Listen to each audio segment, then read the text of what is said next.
Alright, so this is the foot positioning for my Shuv-it. My front foot is just below the bolts, and my back foot is the most important. Right where the flat meets the curve, your foot is about halfway in the middle and it's hanging over, and your toes are sort of like clawing on the edges of the board. That just gives you something to push off of when you kick your foot directly back. So my foot's also standing on its tippy toes. It's not flat like this, it's up here. And then my feet are curling over the edges, and then I just kick directly backwards. Do not push down at all, or the board just will not spin correctly. So I kick directly backwards. My front foot barely moves, just keep it in place and it'll catch the board automatically. So kick back, shove it. It was sketchy, but you're rolling, bend your knees, kick back.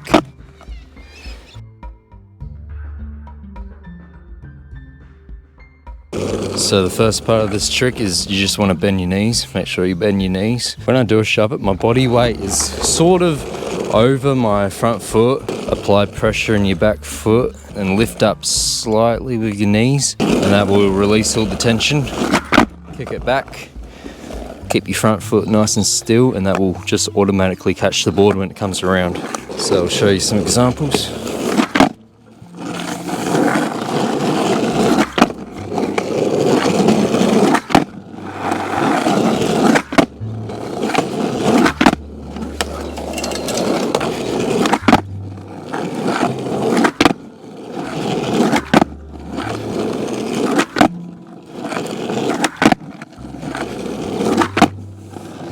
It is really important that you just kick your back foot completely backwards, not down at all. And then once you kick your foot directly backwards, then it's all in your front foot.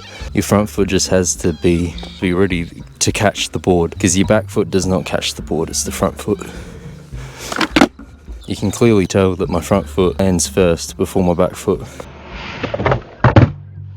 It's really important to bend your knees, because if you do happen to fall on the trick, you're going to be lower to the ground, so you're going to be able to catch yourself better and you won't injure yourself as bad. So bend your knees, because it makes the trick easier and you're less likely to hurt yourself if you do fall. Even though all my pressure's in my back foot, I'm sort of leaning slightly forward. You can practice the Shuv-it by doing this. I just stepped off with my back foot if you're scared of slipping too far back. So you might get a little bit confused because there's a pop Shuv-it and there's a Shuv-it. I'm teaching you the Shuv-it. For the Shuv-it, the tail never touches the ground.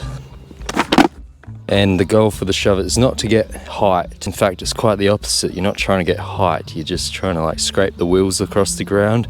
Because the lower you can do this trick, the easier it's going to be to control. So you don't want to try and get any height for this trick. And the pop Shuv-it, the tail will snap on the ground, so that's how you can tell the difference. Pop Shuv-its are a lot harder and you're probably not going to learn them first. Don't advise you learn them first. So that's how I Shuv-it. Thanks for watching and I'll see you next time.